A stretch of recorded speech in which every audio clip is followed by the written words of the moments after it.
उमर सिद्दीकी, कौसर अज़ीज़, अरमान राजा, मोहम्मद कासिम, सबको मेरा सलाम। आप लोगों से एक नहायत ही मुख्तसर सी बात जो कि मेरे माइंड में है मैं शेयर करना चाहता हूँ कि बचपन से हम दो बातें सुनते आए हैं। पहली बात ये कि सफाई निस्फ ईमान है।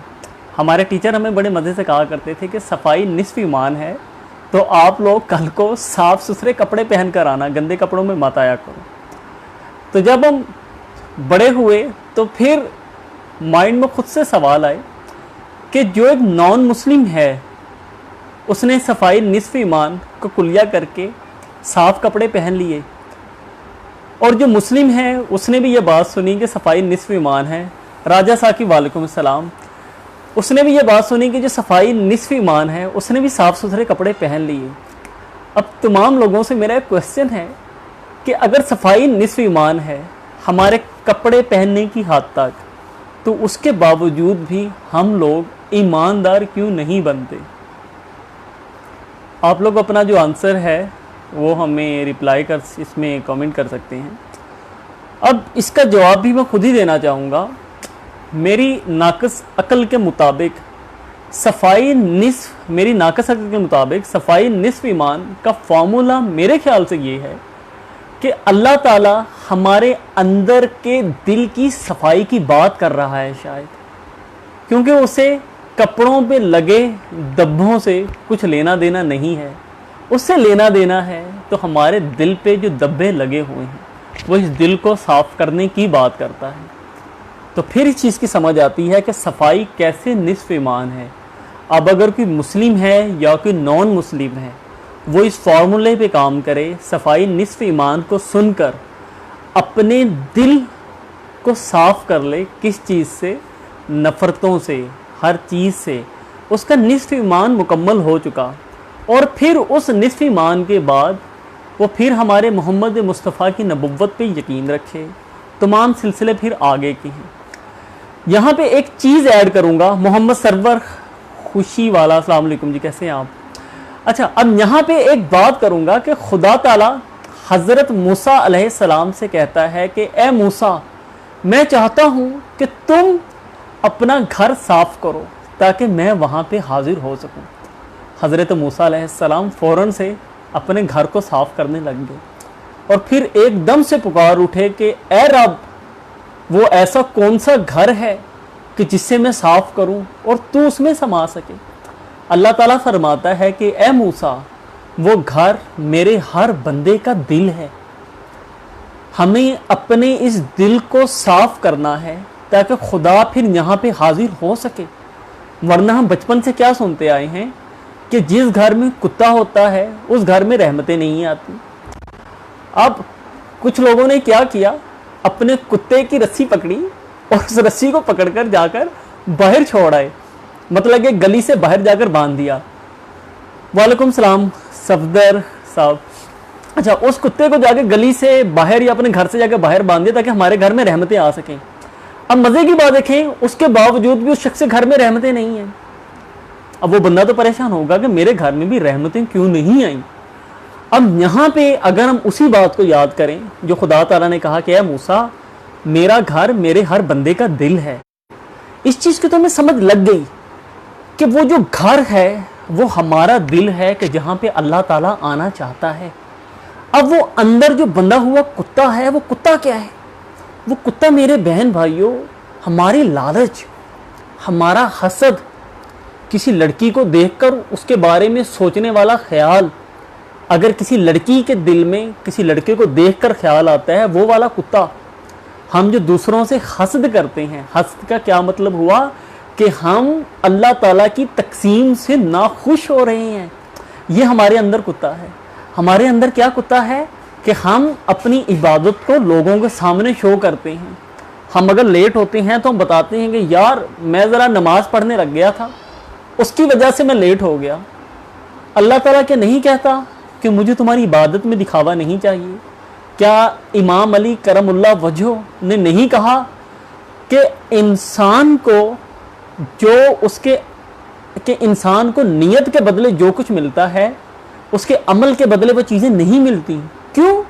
क्योंकि अमल में दिखावा आ जाता है, नीयत में दिखावा नहीं आता। तो क्या पता लगा कि हमारे अंदर जो अपनी इबादत को दिखाने वाली एक चीज़ है, ये भी एक वो कुत्ता है जो हमारे इस घर में रहमतों को दाखिल नहीं होने देता। पर हम इन चीज़ों से दूर क्यों हैं? क्योंकि हम कुरान मजीद को आज तक सिर्फ सवाब के लिए पढ़ते हैं। किसी से पूछो आपने कुरान मजीद पढ़ा, वो कहेगा हाँ जी माशाल्लाह, आपकी बार तो मैंने रमज़ान में, कहेगा माशाल्लाह आपकी बार तो मैंने रमज़ान में 3 कुरान मजीद ख़त्म कर लिए। अब सपोज कीजिए मैं नॉन मुस्लिम हूँ, मैं उस शख्स से पूछूंगा भाई आपने इतनी मोटी जो किताब पढ़ डाली, इससे आपको क्या कुछ समझ आया? क्या खुदा ताला नहीं फरमाता है हुदल्लिल मुत्तकीन, ये किताब मुत्तकी लोगों के लिए हदायत है? क्या खुदा ने नहीं कहा इस किताब से तुम्हें हदायत लो? हम कुरान मजीद को अरबी में पढ़ रहे होते हैं सवाब की खातिर। आप लोगों से पूछना चाहूँगा, अगर हम कुरान मजीद को तर्जमे के साथ पढ़ें तो क्या हमें सवाब नहीं मिलेगा? हमें सवाब फिर कहाँ पे मिलेगा? जो हम खुदा से बात करेंगे उसमें हमें हदायत मिलेगी, उस हदायत पे हम अमल करेंगे, फिर हमें सवाब देगा खुदा। सवाब का जो लफ्जी माना है वो है फ़ायदा, और गुनाह का जो लफ्जी माना है वो है नुकसान। हम कुरान मजीद को सवाब की खातिर पढ़ते हैं क्योंकि हमें कहा गया एक सिपारा पढ़ दो इतना सवाब मिलेगा, इस सूरा को इतनी मरतबा पढ़ो इतना सवाब मिलेगा। मतलब क्या कि हमें लालच की तरफ लाया जा रहा है। क्या आप लोग इस बात को नहीं जानते कि लालच बुरी बला है? हमें पता भी है कि लालच बुरी बला है, पर हम फिर भी लालच में कुरान मजीद पढ़ रहे हैं। हम अपने बच्चे को लालच देते हैं कि तू ये वाला सिपारा पढ़, तू यहाँ से कुरान मजीद पढ़, अल्लाह तुझे सवाब देगा। अब खुदा के बंदो, हम एक बच्चे को बचपन से कह रहे हैं अल्लाह तुझे सवाब देगा। मतलब क्या? हम बच्चे के अंदर लालच का बीज डाल रहे हैं कि तू ये काम करेगा तो तुझे अल्लाह सवाब देगा। अगर हम बच्चे से ये कहें कि बेटा तुझे जो मुश्किल आती है, कौसर अजीज बहुत शुक्रिया आपका, अगर हम बच्चे से कहें कि बच्चे तुझे जो मुश्किल आती है इस कुरान मजीद में से तू हल निकाल ले, ये किताब तेरी मदद करेगी। अब जब बच्चा उस किताब में से सबक लेकर उस पर अमल करेगा, उसे उसका वहाँ पे सवाब भी मिलेगा, वो हदायत भी पाएगा, और वो कभी भी किसी वो कभी भी किसी पीरों फकीरों के पास जाकर धोखे नहीं खाएगा। आप मुझे एक बात बताएं, अगर आप एक डॉक्टर हैं, जस्ट 1 सेकेंड,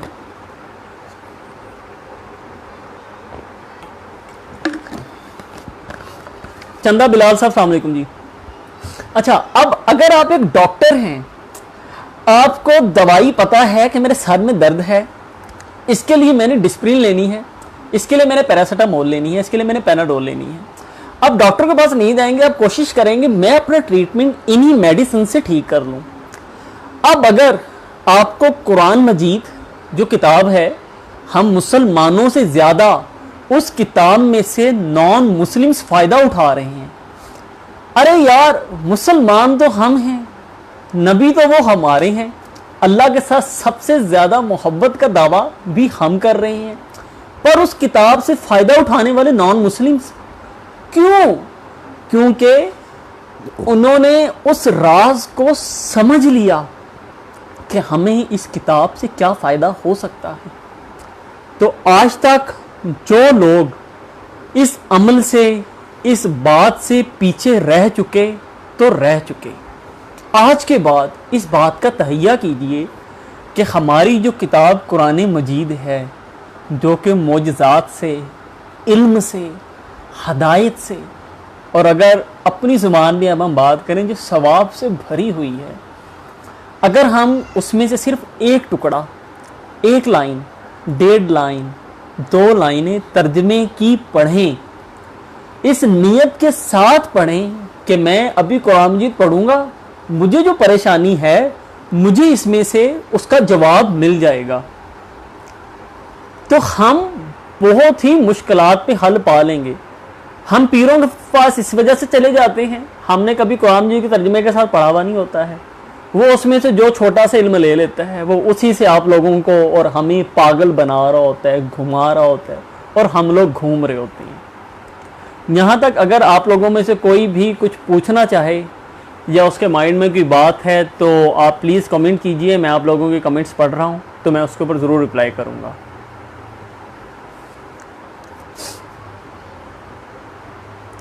आप अगर मेरे साथ मौजूद हैं, मुझे सुन रहे हैं तो अपनी बात कीजिए, अगर नहीं तो मैं आगे मूव करना चाहूँगा। अच्छा जी, अब यहाँ से हम दूसरी साइड पे आते हैं। हमें आज तक हमारे मौलवी ने आज तक हमें ये भी नहीं बताया कि तुम जो वज़ू कर रहे हो, जो तुम नाक में पानी डालते हो, जो तुम मसा करते हो, तुम माथे पे पानी डालते हो, तुम अपनी कूहनियों को धोते हो, हाथों को धोते हो, इसका मकसद क्या है? अगर हमें इन छोटी छोटी बातों का पता लग जाए, हम खुद के खुद ही डॉक्टर बन सकते हैं। अब देखें, एक चीज़ सिर्फ मैं डिस्कस करूंगा, फिर इस टॉपिक को हम आगे बढ़ाएंगे। हमारा जो अपनी कूहनियों से लेके हाथों तक वज़ू के लिए धोना है, इसका मकसद ये है कि हम अपने हाथों को, बाजुओं को धोएं, अपने आप को इस चीज़ का एहसास दिलवाएं, अपने आप को हम इस चीज़ का एहसास दिलवाएं कि हमने अब तक जो भी गुनाह किए हैं इन हाथों से, हमने उन चीज़ों को रियलाइज़ करते हुए अपने हाथों को धोया। हम अपने नाक में पानी डालकर अपने आप को इस चीज़ का एहसास दिलवाते हैं कि मैंने जो भी गुनाह करना चाहा, मैंने किसी लड़की की कोई खुशबू को सूंघना चाहा, मैंने किसी, अगर कोई लड़की है तो मैंने किसी लड़के की खुशबू को सूंघना चाहा, इससे मैंने कोई भी नाजायज़ काम करना चाहा, तो हम नाक में पानी डाल के उसे पाक करते हैं। इसी तरीके से हम जो कुछ झूठ बोलते हैं, हम मुंह में पानी डालकर अपनी ज़ुबान को यहाँ तक धोकर कुल्ली की सूरत में 3 बार या जितनी बार भी करते हैं, इस चीज़ का एहसास दिलवाते हैं कि हम अपने आप को पाक साफ कर रहे हैं।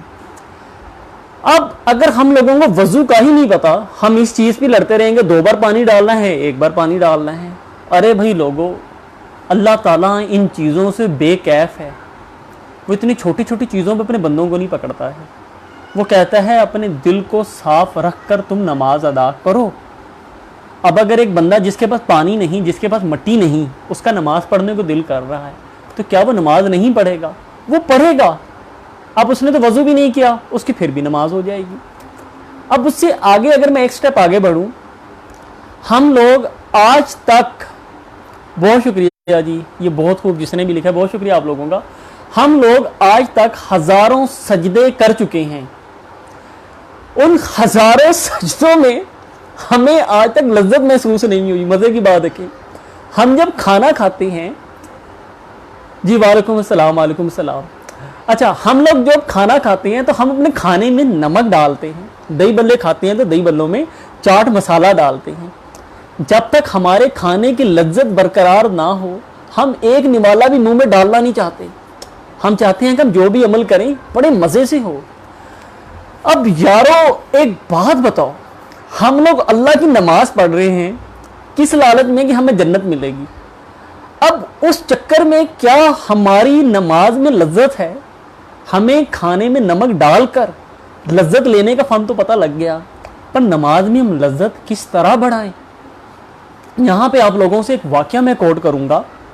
हज़रत याकूब अलैहिस्सलाम को जब खबर मिली कि हज़रत यूसुफ अलैहिस्सलाम ज़िंदा हैं, तो उनके बच्चे, जो बाकी 11 बच्चे थे, वो उनके पास आए और मरियम गुल, बहुत शुक्रिया जी, कौसर अजीज़, बहुत शुक्रिया आप सबका।